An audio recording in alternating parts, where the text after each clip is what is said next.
Hello दोस्तों, मैं अविराज त्रिवेदी आप सभी का स्वागत करता हूं विकास स्टडी सर्किल के यूट्यूब चैनल पर। दोस्तों, पिछली संस्कृत की क्लास में हम लोगों ने एक महत्वपूर्ण टॉपिक महेश्वर सूत्र या संस्कृत वर्णमाला को स्टार्ट किया था, जिसके अंतर्गत कल की क्लास में हम लोगों ने व्यंजनों की विवेचना इसके बारे में जानकारी प्राप्त की थी। उसी क्रम को आगे बढ़ाते हुए आज की क्लास में हम लोग एक महत्वपूर्ण टॉपिक उच्चारण स्थान का वर्णन या वर्णों के उच्चारण स्थान व प्रयत्नों के बारे में जानकारी प्राप्त करेंगे। तो दोस्तों, वीडियो को बिना स्किप किए हुए वीडियो के साथ अंत तक अवश्य बने रहें और चैनल को अधिक से अधिक सब्सक्राइब करें, वीडियो को लाइक ज़रूर करें और वीडियो को शेयर भी करें। चलिए दोस्तों, शुरू करते हैं अपनी आज की क्लास को। वर्णों के उच्चारण स्थान, तो देखेंगे उच्चारण स्थानों का वर्णन कहाँ है। तो उच्चारण स्थानों का वर्णन शिक्षा नामक वेदांत में किया गया है। जो उच्चारण स्थानों का वर्णन है वो दोस्तों शिक्षा नामक वेदांत में किया गया है। शिक्षा ग्रंथों में भी पाणिनीय शिक्षा सर्वोच्च ग्रंथ है और शिक्षा ग्रंथों में भी दोस्तों जो पाणिनीय शिक्षा है ये सर्वोच्च ग्रंथ मानी जाती है। पाणिनीय शिक्षा ग्रंथ में ध्वनियों की संख्या कितनी है? 63। एक एक चीज़ आप लोग याद रखना दोस्तों। तथा उच्चारण स्थानों की संख्या 8 मानी गई है और वेदांगों की संख्या 6 मानी गई है। अब आप लोग इसमें समझिए कि क्या क्या आप लोगों के लिए इंपॉर्टेंट है। दोस्तों, उच्चारण स्थानों का वर्णन सबसे पहले देखेंगे। इसका वर्णन कहाँ है? इसका वर्णन है शिक्षा नामक वेदांत में। शिक्षा नामक वेदांत में इसका वर्णन किया गया है और इसमें पाणिनीय शिक्षा सर्वोत्तम मानी गई है। और इस ग्रंथ में ध्वनियों की संख्या कितनी है? 63। आप लोग याद रखना, ध्वनियों की संख्या है 63 और उच्चारण स्थानों की संख्या बताई गई है 8 और वेदांगों की संख्या कितनी बताई गई है? 6। ये चीज़ आप लोग याद रखना। फैक्ट क्वेश्चन कहीं से भी ये पूछ सकते हैं, कभी भी पूछ सकते हैं, कोई भी एग्जाम में जहाँ पे संस्कृत पूछी जाती होगी। तो आप लोग ये याद रखना कि उच्चारण स्थानों का जो वर्णन है ये शिक्षा नामक वेदांत में किया गया है। और शिक्षा नामक वेदांत में ध्वनियों की संख्या कितनी है? ध्वनियों की संख्या दोस्तों है 63 और इसमें उच्चारण स्थानों की संख्या 8 मानी गई है। वह वेदांगों की संख्या कितनी मानी गई है? 6 मानी गई है। आगे देखते हैं, प्रथम वेदांग का नाम क्या है? शिक्षा वेदांग। जो प्रथम वेदांग है इसका नाम ही शिक्षा वेदांग है। ये चीज भी आप लोग याद रखना। इस ग्रंथ शिक्षा ग्रंथ ध्वनियों के उच्चारण से संबंधित है। जो शिक्षा ग्रंथ है ये ध्वनियों के उच्चारण स्थान से संबंधित है। आगे देखते हैं दोस्तों, उच्चारण स्थानों की विवेचना। उच्चारण स्थानों की विवेचना, इसके बारे में अब हम लोग देखेंगे कि 8 उच्चारण स्थान हैं। ये कौन कौन से हैं, क्या होता है देखेंगे। सूत्र देखेंगे। पहला सूत्र आता है अकुह विसर्जनीयानाम कंठा। पहला सूत्र है दोस्तों अकुह विसर्जनीयानाम कंठा। ध्यान से पढ़ेंगे, बहुत महत्वपूर्ण टॉपिक है। आप सभी को पता होगा कि उच्चारण स्थान की अगर बात कर लें तो हिंदी और संस्कृत में कोई भी ऐसा एग्जाम नहीं हुआ, दोनों सब्जेक्ट में उच्चारण स्थान से एक क्वेश्चन या 2 क्वेश्चन जरूर ही आते हैं। तो आप लोग बहुत ध्यान से पढ़ना। सूत्र अगर आपको रट गए तो समझ लो उच्चारण स्थान आप लोगों का कभी गलत नहीं होगा एग्जाम में। अकुह विसर्जनीयानाम कंठा, ये पहला सूत्र है। तो आ से हो गया दोस्तों आपका छोटा और बड़ा, का से हो गया का वर्ग पूरा और अकुह, हा से हो गया हा और विसर्जनीय नाम, विसर्ज मतलब विसर्ग, मतलब हो गया विसर्ग और कंठा, इसका उच्चारण स्थान क्या है? कंठ। तो अकुह विसर्जनीय नाम कंठा आप लोगों ने देखा। इस सूत्र से ही आपके कौन कौन कंठ से बोले जाने वाले कौन कौन से वर्ण आते हैं, कौन कौन सी ध्वनियाँ आती हैं, ये आप लोगों को बहुत अच्छे से क्लियर हो गया होगा। तो क्या बताया मैंने कि कंठ के अंतर्गत आ यानी कि दोनों आ, छोटा और बड़ा। का से हो गया आपका का वर्ग पूरा, का खा गा घंगा। हा, केवल ये हा, ये कंठ से आती है, इसका उच्चारण स्थान कंठ होता है। अविसर्जनीय यानी कि विसर्ग, तो कंठ के अंतर्गत ये वर्ण आते हैं या ये ध्वनियाँ आती हैं। अगला सूत्र है इचु यशानाम तालु। इचु यशानाम तालु, ई से हो गया दोस्तों आपका छोटी और बड़ी, चा से हो गया आपका चा वर्ग और या ये जो लिखा है इससे हो गया या, और सा से हो गया शकार यानी कि सा, केवल सा, ऊष्म व्यंजन। इसका उच्चारण स्थान क्या होता है? तालु। इचु यशानाम तालु, यानी कि तालु से कौन कौन सी ध्वनियाँ बोली जाती हैं? तालु का उच्चारण स्थान क्या है? छोटी, बड़ी, पूरा चा वर्ग, या और स्या, ये तालु से बोले जाते हैं। ये इसका उच्चारण स्थान तालु होता है। आगे देखेंगे ऋतु रसानाम मूर्धा। मूर्धा उच्चारण स्थान किनका होता है ये चीज देखेंगे तो ऋषि से हो गया, ऋषि दोनों दीर्घ और लघु दोनों ऋषि हो गई। टा से हो गया पूरा टावर्ग, रा से हो गया रा अकेली रा, और सा से हो गया शकार यानी कि सा। ये तो ये री टावर्ग रा और शकार ये मूर्धा, इनका उच्चारण स्थान क्या होता है मूर्धा। आगे देखेंगे अगला सूत्र है लितुलसानाम दंता। दंत से कौन से उच्चारण, दंत किनका उच्चारण स्थान होता है देखेंगे। ली से हो गया ली, ता से हो गया तावर्ग, और ली का दीर्घ नहीं होता है, ये चीज आप लोग याद रखना। और ला से हो गया केवल ये ला, और बाकी सा से हो गया ये वाली दंती सा, और इसका उच्चारण स्थान क्या होता है दंत। इन सभी वर्णों का उच्चारण स्थान क्या होता है दंत। आगे देखेंगे अगला सूत्र है उपोपधनीयानाम ओष्ठव। उपोपधनीयानाम ओष्ठव। तो दोस्तों इसमें क्या होगा, आपका ऊ से हो गया ऊ छोटो ऊ बड़ू, पा से हो गया पावर्ग पूरा, और उपदमनीय नाम यानी कि इसमें उपदमानीय वर्ण। उपदमानीय कौन कौन से हैं, कल की क्लास में व्यंजनों की विवेचना करते समय मैंने आप लोगों को बताया था। उपदमानीय कौन से होते हैं, उपदमानीय होता है ये अर्ध विसर्ग पा और अर्ध विसर्ग फा, ये आपके उपदमानीय वर्ण हैं, उपदमानीय ध्वनियां हैं ये। तो ओष्ठ किनका उच्चारण स्थान होता है, छोटो बड़ो पावर्ग और उपदमानीय, इनका उच्चारण स्थान ओष्ठ होता है। आगे देखेंगे एदेतो कंठतालु, एदेतो कंठतालु इनका उच्चारण स्थान क्या होता है, कंठतालु किसका उच्चारण स्थान होता है, ए से हो गया ए और ए दोनों ए, इनका उच्चारण स्थान कंठतालु होता है। आगे देखेंगे उदौतो कंठोष्ठम, कंठोष्ठ किनका उच्चारण स्थान होता है ओ और औ, ये दो वर्ण इनका उच्चारण स्थान कंठोष्ठ होता है, कंठोष्ठ। आगे देखेंगे दोस्तों जीवामूलीय जीवामूलीय जीवामूलम, जिव्यामूलीय जिव्यामूलम, ये इसमें कोई नहीं, जीवामूलीन वर्ण कल की क्लास में मैंने आप लोगों को बताया था, अर्ध विसर्ग का और अर्ध विसर्ग खा, ये आपके जीवामूलीन वर्ण होते हैं। तो इसमें क्या होगा, जीवामूलीन जीवामूलम, ये किसका उच्चारण स्थान, इसमें का और खा ये अर्ध विसर्ग लग के होंगे। अगला सूत्र है दोस्तों वकारा दंतोष्टम, वकारा दंतोष्टम, वा का उच्चारण स्थान क्या होता है दंतोष्ट, मोस्ट इंपॉर्टेंट है, आप लोग याद रखना। आगे देखेंगे इयम गणना नाम नासिका, इयम गणना नाम नासिका, प्रत्येक वर्ग का पंचमाक्षर जो होता है उसका उच्चारण स्थान क्या होता है दोस्तों नासिका। और प्रत्येक वर्ग के पंचम अक्षर कौन कौन से होते हैं यहाँ पे देखेंगे, या मा न न, ये होते हैं 5 अक्षर, ये वर्गों के पंचमाक्षर यानी कि अंतिम वाले वर्ण होते हैं, इनका उच्चारण स्थान क्या होता है नासिका, आप लोग याद रखना। इयम गणना नाम नासिका यानी कि प्रत्येक वर्ग का पंचमाक्षर होता है उसका उच्चारण स्थान नासिका होता है। और सूत्र से देखेंगे पहला वर्ण होता है या, फिर मा ड़ा, फिर ड़ा, फिर ना, ये होते हैं पंचमाक्षर। अगला है नासिका अनुस्वार से, नासिका अनुस्वार से अगला सूत्र है, यानी कि जितने भी अनुस्वार होते हैं उनका उच्चारण स्थान क्या होता है नासिका से, अनुस्वार का उच्चारण स्थान नासिका से होता है। आगे देखेंगे पंचमाक्षरों का उच्चारण स्थान नासिका, पंचमाक्षरों का उच्चारण स्थान नासिका होता है, ये आप लोग याद रखना।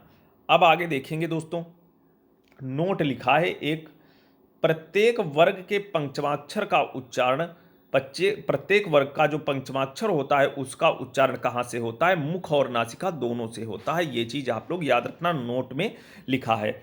और दूसरा नोट है मात्र नासिका से अनुस्वार का उच्चारण होता है, अनुस्वार का जो उच्चारण होता है वो केवल नासिका से होता है, और जो प्रत्येक वर्ग का पंचमाक्षर होता है उसका उच्चारण स्थान मुख और नासिका दोनों से होता है, ये चीज आप लोग याद रखना बहुत अच्छे से, कहीं भी आप लोग इसको इंपॉर्टेंट टिक डाल के नोट कर लीजिएगा। आगे देखेंगे अब, आगे देखेंगे पंचमाक्षरों का उच्चारण, पंचमाक्षरों का उच्चारण पूरा देख लेंगे। पहला है गा, इसका होता है कंठ नासिका। अगला है या, इसका होता है तालु नासिका। फिर है ड़ा, इसका होता है मूर्धा नासिका। फिर है ना, इसका होता है दंत नासिका। फिर है मा, इसका होता है ओष्ठ नासिका। ये चीज आप लोग याद रखना, पंचमाक्षरों के उच्चारण स्थान के अंतर्गत इंपॉर्टेंट है आप लोगों के लिए। पहली चीज आप लोग ये याद रखिए, नासिका तो सभी में है, इसके याद करने की ट्रिक, ये अंगा किस में आता है, का खा गा, यानी कि का वर्ग में आता है। और का वर्ग का उच्चारण स्थान क्या होता है, आप सभी को पता होगा, कंठ होता है, और इसीलिए इसका उच्चारण स्थान क्या होगा, कंठ। और नासिका ऐसे ही सभी का दिया है कि जैसे ता, ता उच्चारण स्थान क्या होता है, इसका दंत होता है, और ता वर्ग में ये अंतिम में आता है ना, यानी कि इसीलिए इसका दंत और नासिका हुआ उच्चारण स्थान। आप लोग ये चीज याद रखना, याद करने में आप लोगों को आसानी होगी। आशा करता हूं दोस्तों इतनी चीजें आप लोगों को बहुत अच्छे से क्लियर हुई होंगी उच्चारण स्थान के अंतर्गत। अब आगे देख लेते हैं प्रयत्नों का वर्णन। प्रयत्नों का वर्णन, प्रयत्न कितने होते हैं, क्या है, इसके बारे में देखेंगे। प्रयत्नों का वर्णन, वर्णों का उच्चारण करते समय करने में किया गया प्रयास प्रयत्न कहलाता है। इसे ही यत्न कहा जाता है। दोस्तों जो प्रयत्न होते हैं उसकी डिफिनीशन क्या है कि ध्वनियों का या वर्णों का उच्चारण करने में जो लिया गया प्रयास ही प्रयत्न कहलाता है, और इसे ही यत्न कहा जाता है। यत्न प्रयत्न का संबंध वर्णों के उच्चारण से है। जो यत्न और प्रयत्न का संबंध होता है ये वर्णों के उच्चारण से होता है। अब देखेंगे एक सूत्र है, यत्नो द्विधा अभ्यांतरो बाह्यश्च, ये आपका सूत्र है। इसमें कि इसके अंतर्गत ये सूत्र अगर आपको याद होगा तो क्या होगा, प्रयत्न दो प्रकार के होते हैं, ये कहता है ये सूत्र, यत्नो द्विधा अभ्यांतरो बाह्यश्च। यत्न आपके होते हैं, यत्नो द्विधा से मतलब क्या हुआ, यत्न होते हैं आपके दो प्रकार के। कौन कौन से, पहला होता है अभ्यांतर, दूसरा होता है बाह्य। तो यही चीज आगे डिटेल में लिखी है। प्रयत्न आपके दो प्रकार के होते हैं, पहला प्रयत्न होता है अभ्यंतर प्रयत्न और दूसरा होता है बाह्य प्रयत्न।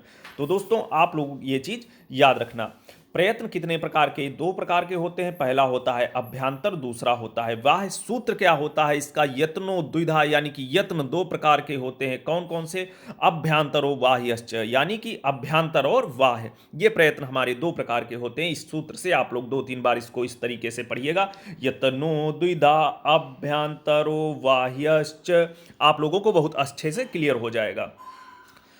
आगे देखेंगे अभ्यंतर प्रयत्न कितने प्रकार के होते हैं, एक एक करके देखेंगे। जो आपका अभ्यंतर प्रयत्न होता है वो 5 प्रकार के होते हैं, तथा बाह्य प्रयत्न 11 प्रकार के होते हैं। यानी कि अभ्यंतर प्रयत्न के 5 भेद होते हैं और बाह्य प्रयत्न के 11 भेद होते हैं।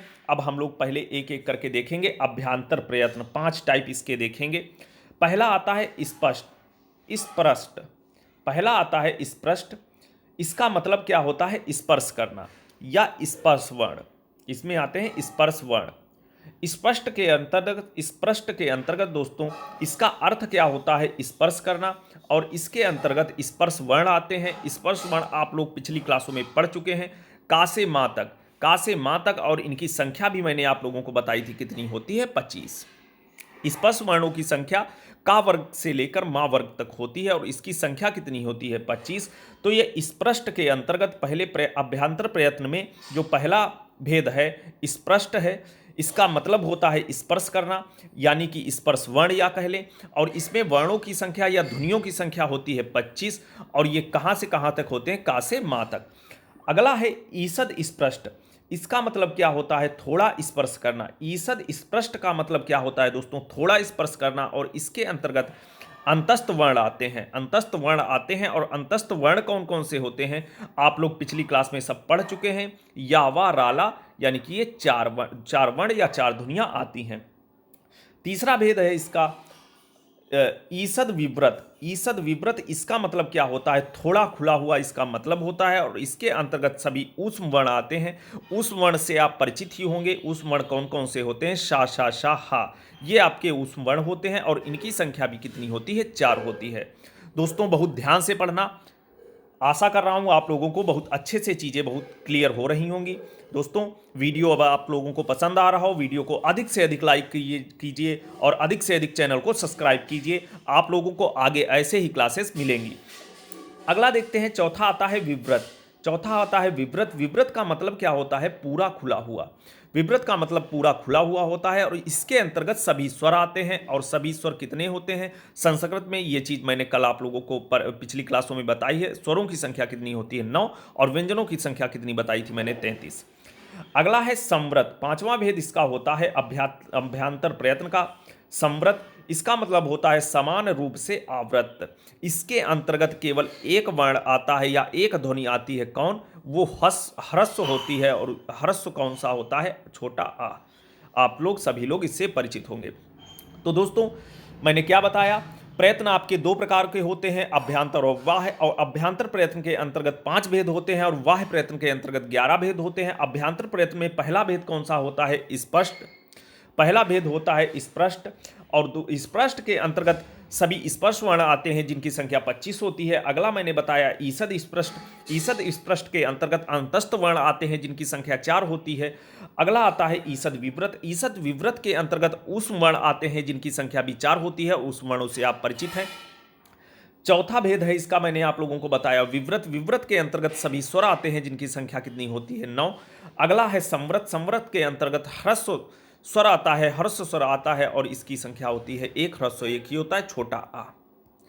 आगे बढ़ते हैं। अब बाह्य प्रयत्नों की विवेचना के बारे में देख लेते हैं। बाह्य प्रयत्न कौन कौन से होते हैं? आप लोगों के लिए अभ्यंतर प्रयत्न ही इंपॉर्टेंट है। बाह्य प्रयत्न में जो जो इंपॉर्टेंट होगा मैं आप लोगों को वो चीज़ बता दूंगा। बाह्य प्रयत्न 11 भेद होते हैं, पहले वो देख लेते हैं। पहला होता है विवार। बाह्य प्रयत्न का पहला भेद होता है विवार। दूसरा होता है संवार। तीसरा होता है श्वास। चौथा होता है नाद। पांचवा होता है घोष। और छठा होता है अघोष। आगे देखेंगे। सातवां होता है दोस्तों अल्पप्राण। और आठवां होता है महाप्राण। अल्पप्राण कौन कौन से होते हैं? ये व्यंजनों के भेद होते हैं। अल्पप्राण, महाप्राण ये व्यंजनों के भेद होते हैं। और अल्पप्राण के अंतर्गत प्रत्येक वर्ग का एक पहला, तीसरा, पांचवा वर्ण आता है, वह अंतस्थ व्यंजन आते हैं। ये हमारे अल्पप्राण कहे जाते हैं। आप लोग याद रखना, अल्पप्राण के अंतर्गत प्रत्येक वर्ग का पहला, तीसरा, पांचवा वर्ण आता है, वह अंतस्थ व्यंजन आते हैं। तो अल्पप्राण की कितनी संख्या होती है? ये 19 होती है। कैसे? ये 3 वर्ण हो गए, वर्ग आपके होते हैं 5, यानी कि 3 और 5 15, और 4 ये हो गए, 4 ये हो गए, 11 लावा यानी कि 4, इसलिए 19। अल्पप्राण कितने होते हैं? 19। आगे देखेंगे। अगला है महाप्राण। महाप्राण के अंतर्गत प्रत्येक वर्ग का दूसरा और चौथा वर्ण व उस वर्ण। तो प्रत्येक वर्ग का दूसरा और चौथा वर्ण, वर्ग होते हैं आपके 5, और दूसरा और चौथा यानी कि 2 वर्ण ले रहे हैं एक से, यानी कि 5 दूनी हो गया आपका 10, और 4 ये हो गए ऊष्म व्यंजन, 4 ये हो गए शाशा शाहा, तो कितने हो गए? महाप्राण हो गए आपके 14। तो अल्पप्राण की संख्या कितनी होती है? 19, और महाप्राण की संख्या कितनी होती है? 14। आगे देखेंगे। अगला है उदात्त, और अगला है उसका अनुदात्त 10वां, और 11वां है स्वरित। उदात्त, अनुदात्त, स्वरित ये कल की क्लास भी में ही मैंने बताया है। ये स्वरों के भेद होते हैं, उदात्त, अनुदात्त और स्वरित। तो दोस्तों बाह्य प्रयत्न कितने होते हैं? 11। बाह्य प्रयत्नों की संख्या होती है 11। कौन कौन सा? पहला विवार, दूसरा संवार, तीसरा श्वास, चौथा नाद, पांचवा घोष, छठा अघोष, सातवां अल्पप्राण, आठवां महाप्राण, नवां उदात्त, 10वां अनुदात्त और 11वां स्वरित। सॉरी दोस्तों, ये होता है। तो दोस्तों आशा करता हूं आप लोगों को इतनी चीज़ बहुत अच्छे से क्लियर हुई होगी। आज की क्लास में हम लोगों ने क्या पढ़ा? आज की क्लास में हम लोगों ने पढ़ा वर्णों के उच्चारण स्थान। उच्चारण स्थान के अंतर्गत प्रथम वेदांग कौन है? ये शिक्षा वेदांग है। शिक्षा वेदांग में ही उच्चारण स्थानों का वर्णन किया गया है। और शिक्षा ग्रंथ में ध्वनियों की संख्या कितनी होती है? 63। और उच्चारण स्थानों की संख्या कितनी होती है? 8।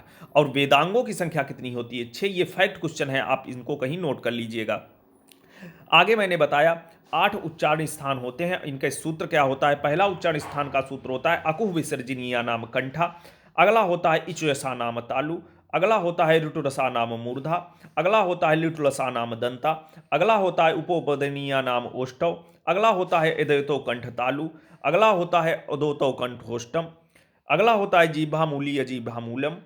अगला होता है वकारा दंतोष्टम। अगला होता है सूत्रीयम गणना नाम नासिका। अगला सूत्र होता है नासिका अनुस्वार से। आगे मैंने आप लोगों को बताया कि जो प्रत्येक वर्ग का पंचमाक्षर होता है उसका उच्चारण मुख और नासिका दोनों से होता है और मात्र नासिका से अनुस्वार का उच्चारण किया जाता है। आगे फिर मैंने आप लोगों को पंचमाक्षर होता है उनका उच्चारण स्थान बताया, अंगा का बताया कंठ और नासिका, इया का बताया मैंने तालु और नासिका, अड़ा का बताया मूर्धा और नासिका, ना का बताया मैंने आप लोगों को दंत और नासिका, और माँ का होता है ओष्ठ और नासिका। आगे मैंने आप लोगों को बताया प्रयत्न कितने प्रकार के होते हैं। प्रयत्न होते हैं दो प्रकार के। कौन कौन से? अभ्यांतर और बाह्य। अभ्यांतर और बाह्य प्रयत्नों का सूत्र क्या होता है? यत्नो द्विधा अभ्यांतरो बाह्यश्च। यत्नो द्विधा का मतलब होता है कि यत्न होते हैं दो प्रकार के। कौन कौन से? अभ्यांतरो बाह्यश्च, यानी कि अभ्यांतर और बाह्य। अभ्यांतर प्रयत्न के अंतर्गत कितने भेद होते हैं? अभ्यांतर प्रयत्न के अंतर्गत दोस्तों 5 भेद होते हैं और बाह्य प्रयत्न के अंतर्गत 11 भेद होते हैं। अभ्यांतर प्रयत्न के अंतर्गत पहला आता है स्पष्ट। स्पष्ट का होता है सभी स्पर्श वर्ण आते हैं। स्पर्श वर्णों की संख्या कितनी होती है? 25। अगला मैंने बताया आपको ईसद स्पष्ट। इसके अंतर्गत सभी अंतस्थ वर्ण आते हैं, इनकी संख्या 4 होती है, आप सभी परिचित होंगे। तीसरा टाइप भेद बताया मैंने इसका आप लोगों को ईसद विव्रत। ईसद विव्रत के अंतर्गत दोस्तों ऊष्म वर्ण आते हैं और इनकी संख्या भी 4 होती है। अगला मैंने आप लोगों को बताया विव्रत। विव्रत के अंतर्गत सभी स्वर आते हैं और संव्रत के अंतर्गत ह्रस्व आता है, जो छोटा होता है, इसकी संख्या 1 होती है। आगे फिर मैंने आप लोगों को बताया बाह्य प्रयत्नों की विवेचना। जो बाह्य प्रयत्न आप लोगों के होते हैं, बाह्य प्रयत्न कितने बताए मैंने आप लोगों को? 11। कौन कौन? विवार, संवार, स्वाद, श्वास, नाद, घोष, अघोष, अल्पप्राण, महाप्राण, उदात्त, अनुदात्त, स्वरित, ये बाह्य प्रयत्न बताए। तो दोस्तों आज हम लोगों का ये संस्कृत वर्णमाला या महेश्वर सूत्रों के बारे में जितना भी मैंने आप लोगों को बढ़ाया, ये चैप्टर हमारा समाप्त होता है। कल की क्लास में हम लोग संधि के बारे में जानकारी प्राप्त करेंगे। दोस्तों पिछले 3 वीडियो और ये वीडियो आप लोग चारों वीडियो देखिए और इसके इम्पॉर्टेंट फैक्ट जितने मैंने आप लोगों को बताए उनको एक कहीं कॉपी पे नोट करिए। इससे बाहर वर्णमाला में आपसे क्वेश्चन नहीं पूछेगा, खासकर अगर यूपी टेट या यूपीपीआरटी की बात करें तो दोस्तों वीडियो को अधिक से अधिक लाइक कीजिए, चैनल को सब्सक्राइब जरूर कीजिए। विकास स्टडी सर्किल परिवार आप सभी के उज्जवल भविष्य की कामना करता है। दोस्तों अपनी पढ़ाई को बेहतर करिए, सिलेक्शन लीजिए, यही हम लोगों की दुआ है आप लोगों के लिए। मिलते हैं दोस्तों अपनी अगली क्लास में, तब तक के लिए जय हिंद।